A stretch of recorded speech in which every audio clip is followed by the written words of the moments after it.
So what has brought you back to Savannah 3 weeks after you were just here? Well, campaigning. Obviously, Georgia's a very important state. We got to make sure people understand today's the first day of early voting. They can get out and do that. Again, given the craziness of the world today, utilize these next 21 days to get so you're not waiting in line for hours on election day.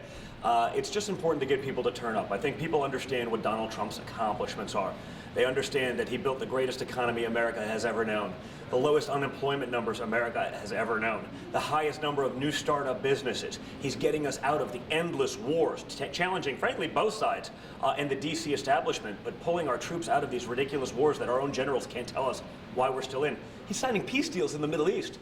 But we don't have the benefit of a mainstream media that's going to function as our marketing department.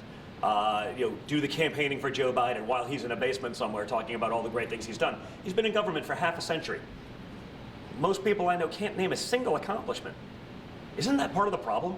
I mean, isn't that why people elected Donald Trump? Donald Trump's got a list of accomplishments, and more importantly, his list of accomplishments is not only impressive, but impressive when you consider that he did those things under the most incoming fire any president has ever taken. Lies, Russia collusion, right? That's been proven, totally disproven. Now it's the other side that was actually doing it and setting it up and knowingly working with Russian agents. Now it's not a story. Because it turns out that what they said he was doing, it was actually being done by the Democrats. Now no one wants to know anything about it. So when you look at his accomplishments and you look at it through that lens, the incoming fire that he was taking, trying to put his family members like myself in jail. Hunter Biden can take $3.5 million from a Putin associate. Money tied to human trafficking and prostitution rings in Eastern Europe. No problem, we won't even hear about it. For what? That's the lens that people get their news through. That's the difference. That's why we need to be on the ground, and that's why we got to be on the ground a lot. And what's the significance of you being here in Savannah on the same day that your father is back on the campaign trail after his positive COVID diagnosis? Well, he's back on the trail because he's been cleared and he wants to be out there, and there's nothing quite like a Donald Trump rally, but he can't be in all places at once. Even him. Even he can only be in one place at one time.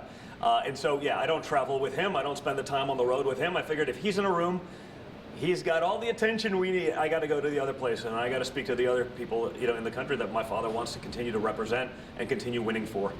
And how is he feeling, by the way? He's doing great. And honestly, it was one of those things like what I saw in the media was not. People were like, you don't seem that concerned. It's like, well, because I wasn't. Because last Friday when I spoke to him, when it was dire circumstances, he's like, Don, I'm fine. Please let me get back to work. I just want to keep working. That's what you elected, guys. You elected a fighter. You elected a worker. That's what he's going to do, and he's going to continue doing that for another 4 more years. And with that, he's going to put America first, and he's going to build back the economy stronger than he ever did it before. The guy that did it once before is the guy that can do it again, not the guy that's been talking about it for half a century but hasn't delivered anything.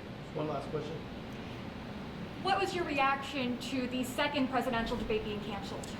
Well, listen, I mean, you may have heard about it in my speech a little bit, but it was pretty ridiculous that it got canceled about 6 hours after the vice president destroys Kamala Harris in a debate. 6 hours later, the unilateral, the bipartisan commission made up of never-Trumpers and Democrats cancels the in-person debate. The moderator of that debate, Steve Scully, was a Joe Biden intern. That moderator thought he was sending Anthony Scaramucci a DM asking how he should go after Trump, but he happened to do it on actual Twitter. Given the history of the Democrats giving the answers to the Democrat contender like they did for Hillary in 2016, I want an in-person debate. My father would love to debate Joe Biden in person, but not when a Joe Biden intern is sending never-Trump tweets to this, pretending that his phone was hacked, but notice he didn't go to the FBI because that should be election interference. Obviously, you're the second debate moderator and someone hacked your phone, as he said, you go to the police, you go to the authorities, but he didn't do that because we all know he's lying.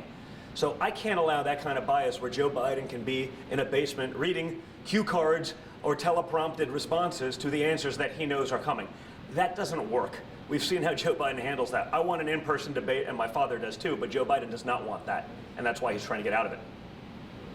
Thank you so much. Thank you. I really appreciate it, guys.